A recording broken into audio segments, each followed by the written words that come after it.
Hollywood లో trend set చేసిన కొంతమంది డైరెక్టర్స్ తీసిన సినిమాల నుంచి బాగా ఇన్స్పైర్ అయ్యి మన నేటివిటీకి తగ్గట్టుగా స్టోరీలని సీన్లను మార్చి నచ్చిన సినిమాల నుంచి నచ్చినట్టు కాపీ కొడతానని నిర్మమాటంగా చెప్తూ మన ఇండస్ట్రీలో మంచి క్యూరియాసిటీ క్రియేట్ చేసుకున్నారు సుధీర్ వర్మ. స్వామినారా దోచే తర్వాత హాలీవుడ్ ఇన్స్పిరేషన్ ని అదే తరహాలో కంటిన్యూ చేస్తూ మన ముందుకు వచ్చిన సినిమా కేశవ.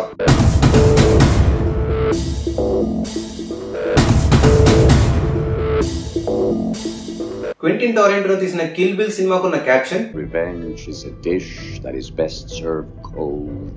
ఆ పాయింట్ ని తెలుగు ఆడియన్స్ కి పరిచయం చేస్తూ కేశవ అనే టైటిల్ క్యారెక్టర్ ని పోషించారు నిఖిల్. తనకు జరిగిన అన్యాయానికి పగ తీర్చుకోవాలనే దృఢ నిశ్చయంతో నిఖిల్ ఒక గ్రూప్ ఆఫ్ పీపుల్ ని ఎలా చంపాడనేదే ఈ సినిమా. ఈ సినిమాలో నిఖిల్ కి ఒక మెడికల్ కండిషన్ ఉంటుంది. లెఫ్ట్ సైడ్ లో ఉండాల్సిన హార్ట్ రైట్ సైడ్ ఉంటుంది. సో ఈ పాయింట్ అనేది స్టోరీలో చాలా ఇంపార్టెంట్ కీ రోల్ ప్లే చేస్తుంది అనమాట. ఎలా అంటే విలన్స్ నిఖిల్ ని చంపడానికి వచ్చినప్పుడు లెఫ్ట్ సైడ్ షూట్ చేస్తారు, ఎలాగో చచ్చిపోతాడు కదా అని. తన హార్ట్ రైట్ సైడ్ ఉండడం వల్ల నిఖిల్ బతుకుతాడు. స్పృహలోకి వచ్చిన నిఖిల్ తనను చంపడానికి ట్రై చేసిన వాళ్ళని రిటర్న్ చంపాలని ట్రై చేస్తుంటాడు. ఏంటి అది కాదా మన మెడికల్ కండిషన్ ఎందుకు? సరే, నిఖిల్ యాక్చువల్లీ మంచి యాక్టరే, కాకపోతే ఈ సినిమాలో ఆ మెడికల్ కండిషన్ ఉన్న వాళ్ళు ఎక్కువగా ఎగ్జైట్ అవ్వకూడదు. సో బేసిక్ గా ఎలాంటి యాక్టింగ్ చేయకుండా అలా స్క్రీన్ ముందు నించొని నిఖిల్ యాక్టింగ్ రాకుండానే ఒక క్యారెక్టర్ ని ప్లే చేయాల్సి వచ్చిందనమాట. జోక్స్ అపార్ట్, యాక్టింగ్ లో ఎన్ని లిమిటేషన్స్ ఉన్నా కూడా నిఖిల్ ఆ టైటిల్ రోల్ లో బాగా ఇన్వాల్వ్ అయిపోయి స్టోరీని ప్రశాంతంగా ముందుకు తీసుకెళ్లాడు. ఇలాంటి ఒక అద్భుతమైన నాన్ పర్ఫార్మెన్స్ ఓరియంటెడ్ క్యారెక్టర్ ని అల్లు శిరీష్ ఇంకా అఖిల్ పోగొట్టుకున్నందుకు 2 minutes సైలెన్స్.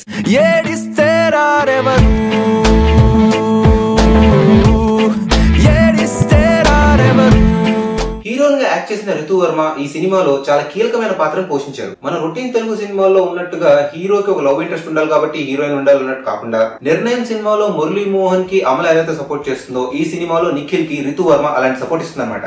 ఈ సినిమాలో నిఖిల్ కి రితు వర్మ జరిగే ప్రతి హత్యలో ఎలాంటి క్లూస్ దొరకకుండా చాలా మంచి హెల్ప్ చేస్తూ ఉంటారు. అని సీన్ లేదా మరి ఎందుకు? సెకండ్ హాఫ్ లో రితు వర్మ చాలా ఇంపార్టెంట్ సీన్ ఉంటుంది. మరి ఫస్ట్ హాఫ్ ఎందుకు? గ్లామర్ కోసం.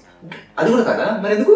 She one of us. Okay, so theatre లో ఆడియన్స్ కూర్చొని ఫస్ట్ హాఫ్ అంతా నిఖిల్ అసలు ఇలా ఎందుకు చేస్తున్నాడు, నిఖిల్ హత్యలు ఎందుకు చేస్తున్నాడు తెలుసుకుంటూ ఆడియన్స్ ఎలా అయితే కన్ఫ్యూజన్ లో ఉంటారో అలాంటి కన్ఫ్యూజన్ ని రితు వర్మ ఈ సినిమా ఫస్ట్ హాఫ్ లో ప్లే చేస్తూ అసలు నువ్వు ఇలా ఎందుకు చేస్తున్నావు అనే క్వశ్చన్స్ అడిగి స్టోరీని ముందుకు కంటిన్యూ చేయాలి కాబట్టి ఈ సినిమాలో రితు వర్మ ఉందన్నమాట. బట్ సెకండ్ హాఫ్ లో రితు వర్మ చాలా ఇంపార్టెంట్ సీన్ అండి, చాలా చాలా ఇంపార్టెంట్ సీన్ అండి.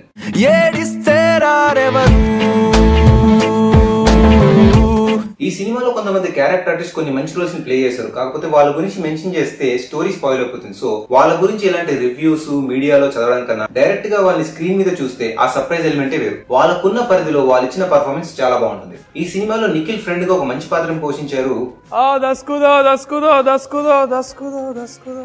పెళ్లి చూపుల సినిమాలో కౌశిక్. సో నిఖిల్ కున్న పగని ఫ్రెండ్షిప్ తో యాడ్ చేసి కాదా కామెడీ, బట్ కామెడీ చాలా బాగుంటుందండి. అండ్ ఈషా కోపికర్ ఈ సినిమాలో ఒక పవర్ఫుల్ ఐపీఎస్ రోల్ ని ప్లే చేస్తూ జరుగుతున్న హత్యల్ని బాగా ఇన్వెస్టిగేట్ చేస్తూ సుడుకో గేమ్ ఆడుతూ మిస్టరీని సాల్వ్ చేసేసి ఫైనల్ గా హంతకుడిని పట్టించేసి హత్య చేసిన ఎవరైనా జైలుకు వెళ్లాల్సిందే అని స్ట్రాంగ్ ప్రిన్సిపల్ ని ఫాలో అవుతూ సినిమాని కంక్లూడ్ చేస్తారు. She's a very strict police officer అన్నమాట.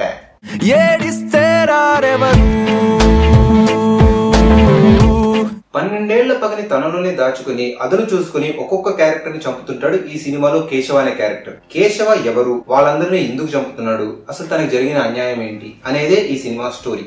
ఒక మనిషిని చంపాలంటే దానికి కావాల్సిన కారణం చాలా స్ట్రాంగ్ గా ఉండాలి. బట్ బయట నుంచి చూసే వాళ్ళకి మాత్రం ఒక మనిషిని చంపాలన్న మోటివేషన్ చాలా స్ట్రాంగ్ గా ఉండాలి అని అనిపించచ్చు గానీ అనుభవించిన వాడికి మాత్రం తనకు జరిగిన అన్యాయానికి సమాధానం ఎదుటి వాడిని చంపడమే అని తనకు తానుగా కన్విన్స్ చేసుకునే మూమెంట్ ఒకటి వస్తుంది. ఆ మూమెంట్ ని ఈ సినిమాలో చూపించలేకపోవడమే ఈ సినిమాలో ఉన్న బిగ్గెస్ట్ ప్రాబ్లం. సుధీర్ వర్మ ఎంతసేపు సినిమాని స్టైలిష్ గాను ఒక ట్రెండీ గాను తీద్దామని ప్రయత్నమే చేశారు కానీ ఈ సినిమాలో ఉన్న క్యారెక్టర్స్ కి ఇంకొంచెం డెప్త్ క్రియేట్ చేసి ఇంకొంచెం బాగా ఇంప్రూవ్ చేయాలన్న ప్రయత్నం చేసినట్టుగా కనపడలేదు. ఎందుకంటే సినిమా మొత్తం కేశవ పాయింట్ ఆఫ్ వ్యూ నుంచి నడుస్తుంది. ఈ విషయాన్ని స్పెసిఫిక్ గా ఎందుకు మెన్షన్ చేస్తున్నామంటే కేశవ సినిమా చూడబోయే వాళ్ళకి థియేటర్ లో కూర్చున్నంతసేపు వాళ్ళు కూడా కేశవ పాయింట్ ఆఫ్ వ్యూ నుంచే ఈ సినిమాని చూస్తే గనక కేశవ చేసే ప్రతి పని కన్విన్సింగ్ గా కనిపించచ్చు. ఒక మనిషి ఎన్నేళ్లు మంచివాడిగా ఉన్నా చెడ్డవాడుగా ఒక్కరోజున్నా చాలు కొన్ని జీవితాలు నాశనం అయిపోతాయి. భయం వల్లనో బాధ వల్లనో తప్పును ఒప్పుకోకుండా అలాంటి వాళ్ళు శిక్షను తప్పించుకోవచ్చు, కానీ ఒక్క క్షణమన్నా వాళ్ళు పశ్చాత్తాప పడకపోతే అలాంటి వాళ్ళని చంపడంలో తప్పు లేదు అని స్ట్రాంగ్ గా నమ్మే క్యారెక్టర్ కేశవ.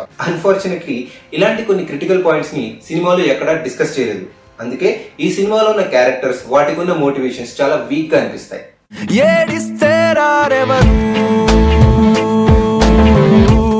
జయంబు నిశ్చయంబరా సినిమాలో టైం లైన్ ఎస్టాబ్లిష్ చేయడానికి అత్తారింటికి దారేది పోస్టర్స్ ని వాడినట్టుగా కేశవ సినిమా స్టార్టింగ్ లో సినిమా పోస్టర్ ని యూజ్ చేసి టైటిల్స్ ని ప్రెజెంట్ చేశారు, విచ్ ఇస్ గుడ్.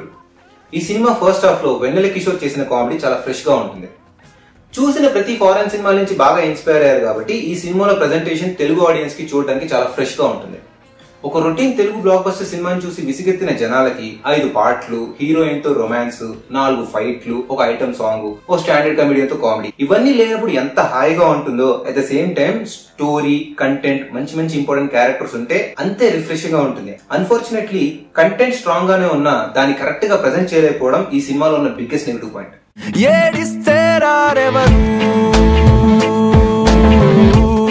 ఒక రివెంజ్ డ్రామాని 2.5 గంటలు సాగతీయకుండా సింపుల్ 2 గంటల్లో తీసి ఎలాంటి ఎగ్జైట్మెంట్ లేకుండా నార్మల్ గా సాగిపోయే కేశవ మూవీకి మేమిచ్చే సినిమా పిచ్చి పర్సెంటేజ్ 55%.